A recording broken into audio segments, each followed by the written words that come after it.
All right, we're gonna be doing New England clam chowder tonight, and I think this is just something that you can do at home. I don't know. I grew up on getting it in a restaurant, but you can totally do this at home. So we're gonna do it at home right now. I've got some ingredients staged here. Carrots, carrots. These are the carrots. This is the celery. This is the onion, and this is the potato. Everything's washed, all good to go. Oh, and there's a little garlic to put in there. So what you want to do, I mean, I'm making a small batch. You can vary the degree of how much you want to make, depending on how many mouths you have to feed. But basically, I got my measuring cup here so that I can get to about like a quarter cup of chopped vegetables. Of course, I left my knife somewhere. Okay, yeah, the knife is right here. It was not put somewhere, it was put in the cupboard where it belonged. So, got my celery, we're just going to chop that up. Um, little guys.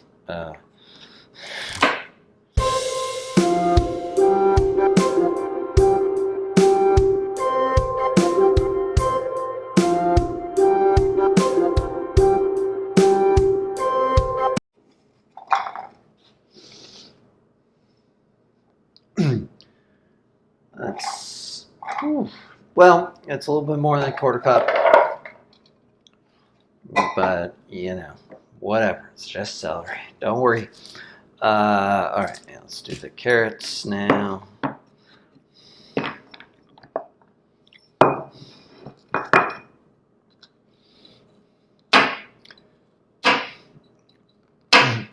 I just have baby carrots. I mean, oh, sorry, guys, where you belong.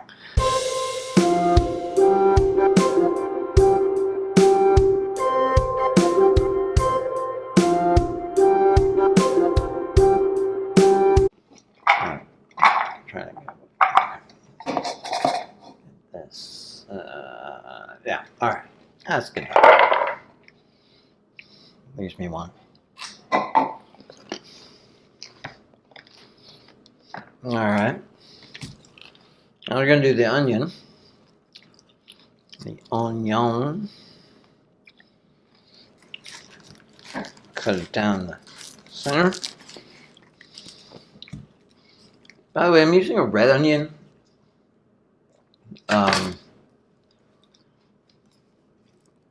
Some people are really obsessed about color, both like adding color and or subtracting color. This is a cream-based soup. Some people want it to be as white as can be, so even carrots are like, whoa. And then red onions like, really, whoa. But it's your soup. You do what you want.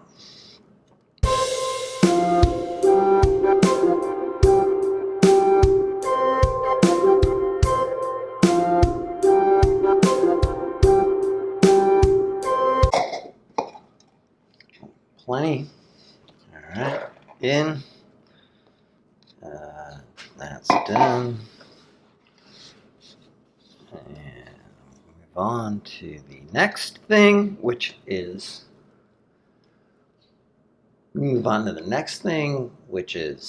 potato. Most critical element. This is just a Yukon Gold. Again, you can use red, gold, russet, purple. You do what you want to do. Just get something good. So we got to dice this guy.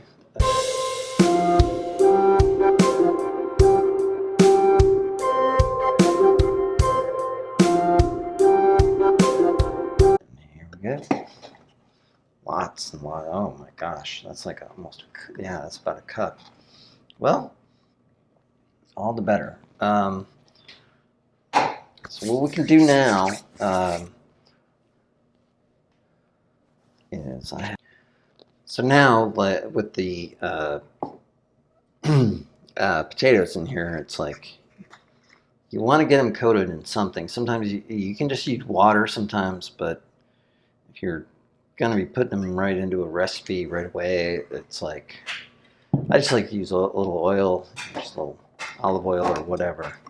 You just want to get them kind of coated on the outside so that they creates a barrier between the atmosphere and the skin of the potato, the raw skin of the potato, so that it doesn't interact with the oxygen and oxidize. So, yeah, you can do that. Soak them in water. You get the idea. So anyway, in.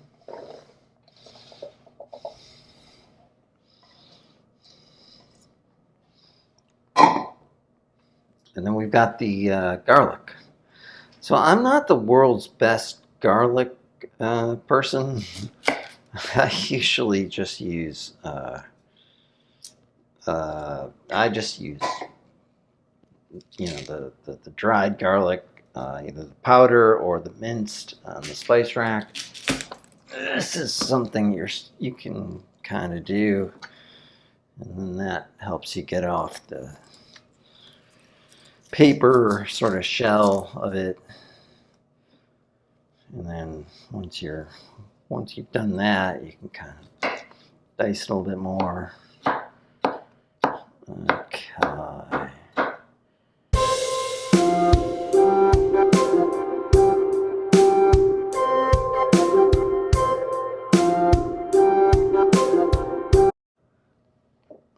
So now I have all my vegetables already in my dog bowl. But yeah, don't ask me about okay, yeah. You can leave your comments in the comment sections about my dog bowl, but it's adequate to the task. It's big enough, and it's clean. So and I don't have a dog, so go figure. Yeah, so we'll get started on the next step in a second. All right. All right. We're going to be doing the vegetables in the cast iron pan here in a second. But what you want to do first is basically I'm using 1.5 strips of bacon, but recipes usually call for 1. Yeah, fry up some bacon.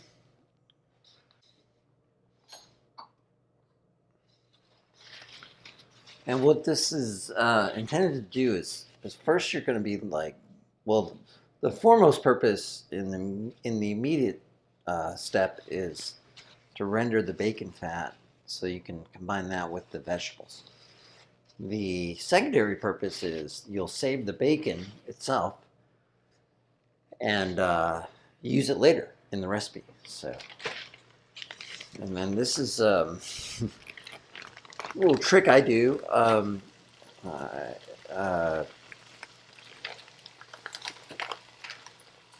You can buy those like long bacon strips in the supermarket.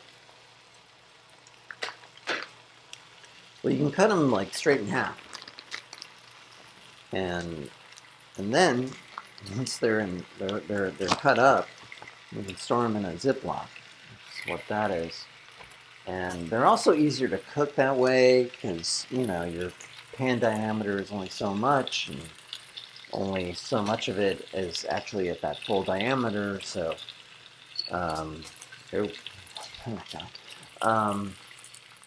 yeah, it's just a little bit easier way to manage bacon, I think.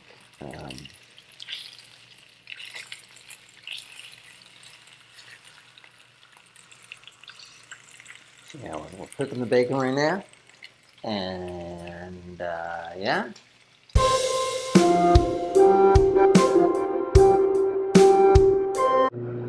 here's my resultant bacon, and I'm just going to set that aside for now. The fat is still in the pan, and the pan is still very hot. Where did my thing go? There it is. Got my thing. So I'm going to put this back on the thing, and we're just going to kind of get it going kind of medium here. But we're going to go right in. Yeah, we're going to go right in without the noisy fan. And just kind of just saute these basically, just for about 10 minutes. Oh, not saute them too much right away. All right. For about 10 minutes, soften them up. Really want to soften them up. That's the key thing. Soften these hard vegetables up. You got carrots, you got celery, the onion, and well, definitely the potato. Well, I don't like losing stuff like that, but oh well. So just find the right temperature. You don't want them. You don't want to be browning them. Like you just want to soften them up. And yeah, I'm just going to set my timer here. I think I've been in for a minute already, so I'll just go with 9 minutes. And I'll check in on them and stir them a little bit, but that's it. Okay, that's the step right now. All right. All right. We're ready to move into the next stage. I don't know if you can see it on camera, but I've got the vegetables on low, very, very, just like the lowest setting, just letting them kind of coast. The next thing we got to do is start to make the, basically the soup broth, and start from a very, well, you'll see. So the recipe calls for flour, but it doesn't call for a roux, and I just cannot get over that. So the reason I want to make a roux is because flour and water, just, the flour will clump. So what I have is about 3 tablespoons of just plain vegetable oil. A roux, you can use butter, you can use olive oil, you can use bacon fat, you can whatever oil substance you want to. I wanted to add vegetable oil in this case because we're going to be adding some heavy cream later, and I just thought if I use butter, it just kind of overwhelm. And since I'm just kind of doing this on the fly, like kind of going off recipe a little bit by making a roux, I thought, well, this is a very, low risk way of doing it. So I've got 3 tablespoons of vegetable oil right here. I'm going to put this in the pan and get the pan turned on. Probably should have it on already, but making a roux, you don't want to make it like super hot or anything. So it's probably good, just like right there. And then I have a third of a cup of flour, and I'll just kind of add this in and mix it, and add it in and mix it as we go. Just trying to make sure I'm not overdoing the temperature. Okay. So yeah, I'm just going to add that in a bit. Okay. You can see like really pasty substance there is just going to kill the heat for a second. So now I'm going to add my other ingredients, which this is kind of like the main section of the broth until we add the cream later, which I'll get to.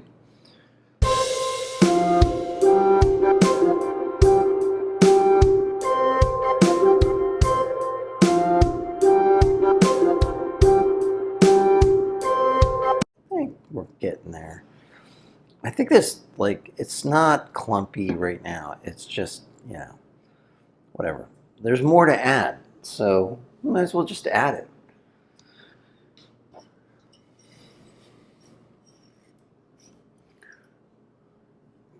Did you know you can buy clam juice in a bottle? Did you know that? I did not know that, but there it is. I don't. It almost looks like a soda, but I really doubt you want to have that as a soda. Oh, yeah. There we go. I've never even tried to even have a tiny sip of this. Ooh boy.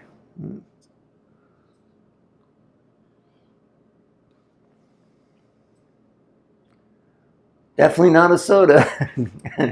And definitely clam juice. That's clam. Tell ya. I'm just gonna add all of that right at once.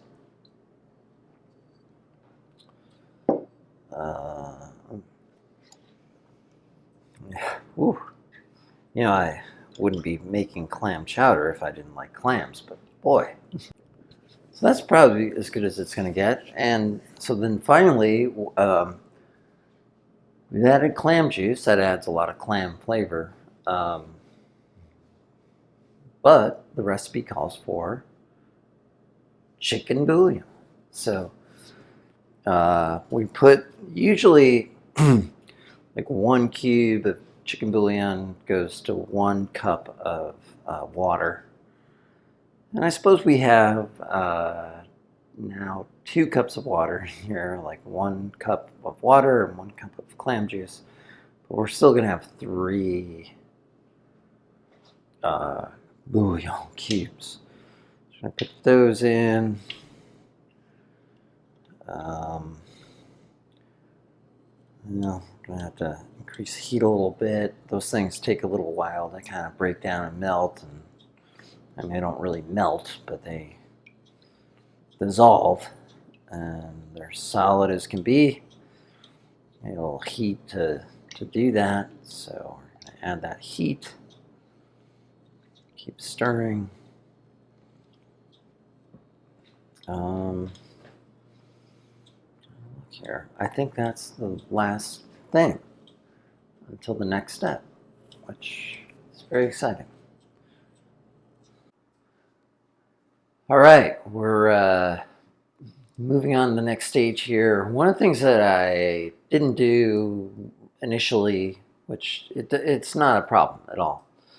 I'm not even sure when you're supposed to do it. I suppose you're not supposed to do it too early and you're not supposed to do it too late. But there's a couple of spices that you add, really simple ones. One of them is ground white pepper. And then another like 1/4 teaspoon of thyme.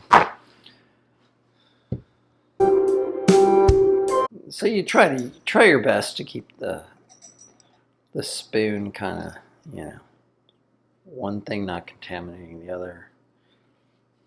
Just going to mix that in as well.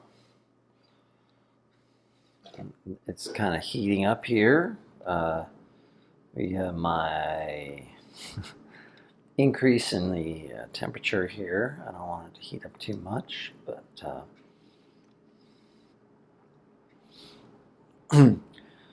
so I've just kind of let the vegetables just sit there for a little bit on low, very low.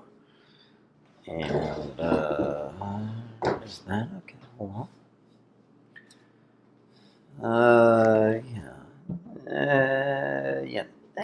Well, safety first. Okay, folks.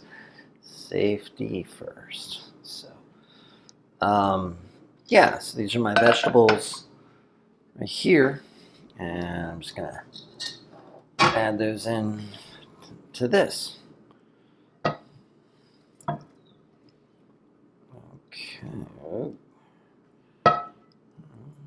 All in. Okay, let's go. Yeah.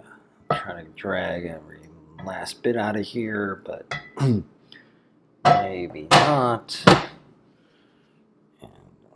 turn that off. And then let's get this guy kind of going. So I'm just going to mix that.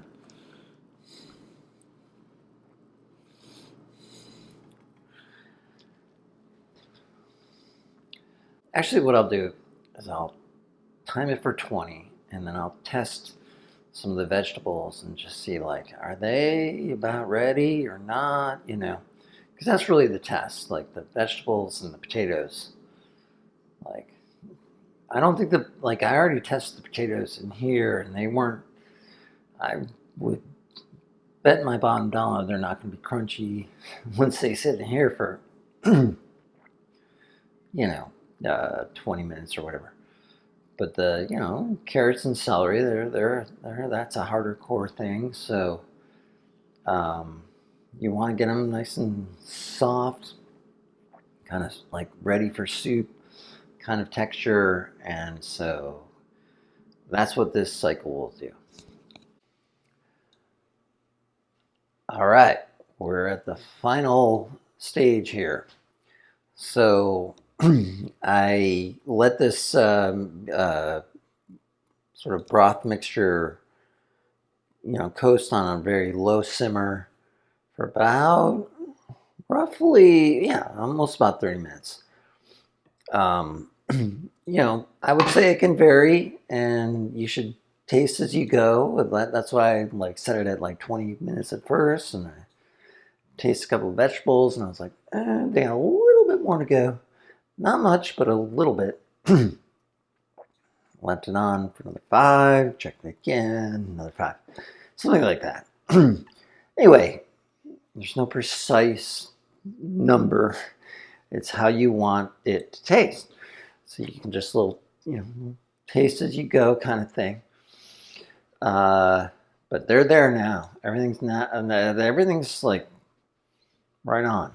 What you'll have noticed by now is that we haven't added any milk product to this recipe.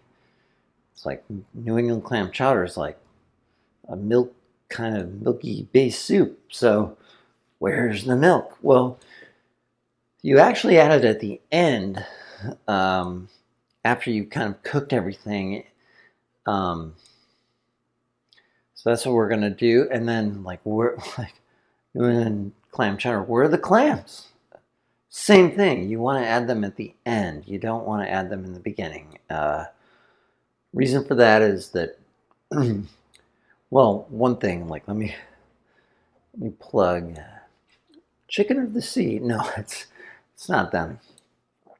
It's the whole baby clams concept. So you can buy chopped clams in a little tuna style can, and you can use that if you want. But and then on the whole other end of things is getting actual clams that you shuck and do all that work and stuff.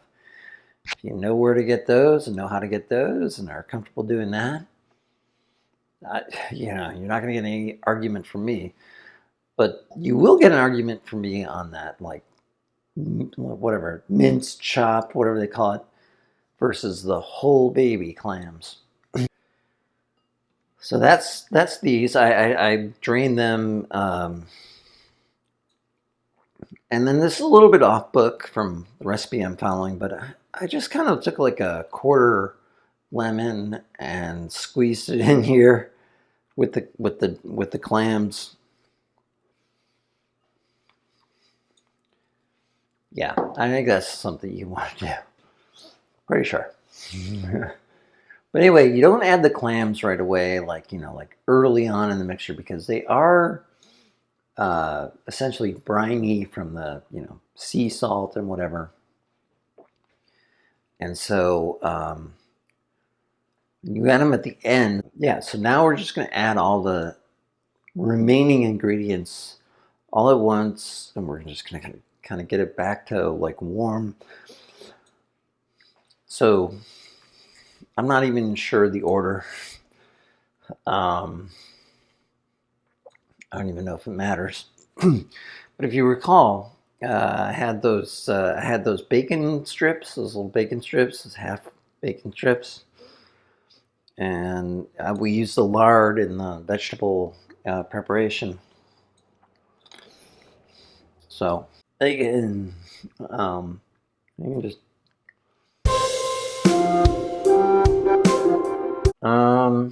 and then so the recipe that I have calls for half and half, and I love half and half, but I always like to go a little stronger, so I went with whole heavy whipping cream. Yeah, you decide what you want. You decide what works for you. Here we go. In and again, like, this is not boiling. This is like very like just at warm temperature, and you don't want to like kind of cook the milk in there. So in.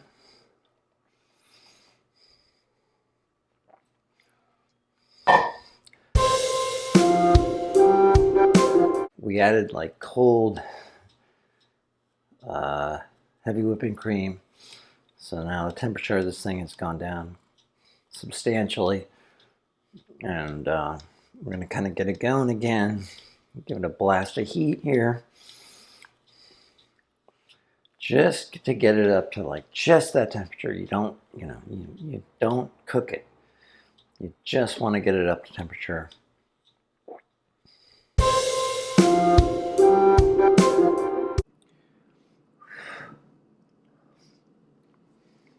Now we're there. So, just kind of get this back down to very low. Yeah, it's hot. Trust you me.